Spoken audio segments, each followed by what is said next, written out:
All right, post analysis on CAD yen. I took a buy over here on the 1 hour. I was in and out pretty quickly, scratched it for basically break even, I believe.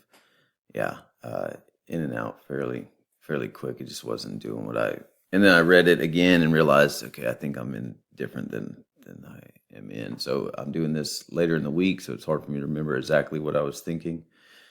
But here we go. So I need to keep that in mind doing these post analysis, keeping up with them. So basically, the basics of it I see on the 4 hour, right? We had this strong demand up. We were holding.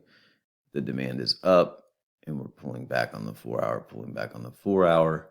On the 4 hour, we get our what looks like we took the guy out, but we didn't try. So this would be a try swoop if I just got to label it. So this is sharp reversal, so sellers are chase, pull back. All right, real sellers, sellers, discounts, whatever you want to call it.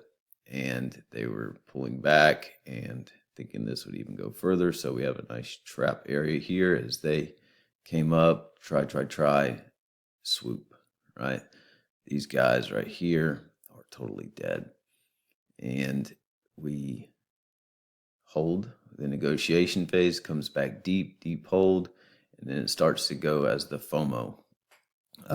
And I was reading this a little differently. I do remember now, I wasn't reading this initially as the FOMO. I was reading this as this was the dash move. I was seeing like some type of set 1, set 2 as the dash, and this was going to come up fairly quickly. So as I saw over here on the 1 hour that this dash was rolling over, we tried. The sellers. Okay, they're dead. Sellers are out. Let's negotiate. Oh no, it's leaving. It's FOMOing. Okay, give me a dash back. It dashed back to this area because I was seeing this was like a little mini FOMO. Dash back, and I got in on the dash as it was going.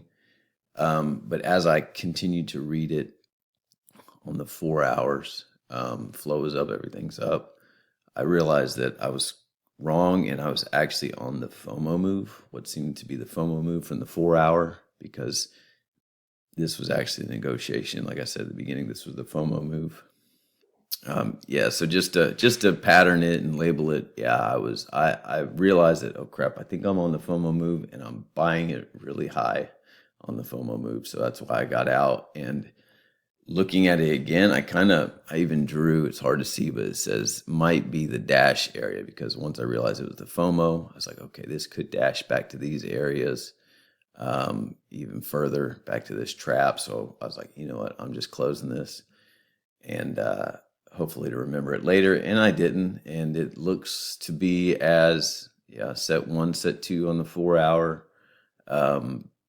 And if I were to label it and say this was the FOMO, and this came back dashed, double dash, go. So we might have a new thing, a dash, double dash right here. Dash, double dash, go. Like double Dutch or something weird. Who knows? But that's kind of how it looks as a pattern. What this means, I'm not too sure. But yeah, definitely looks like the trend is continuing to go up. If I jump up to the daily real quick, that was actually the demand. You could almost read this on the daily, especially after this didn't fail and come back. It's like switch time frames. It's a daily now.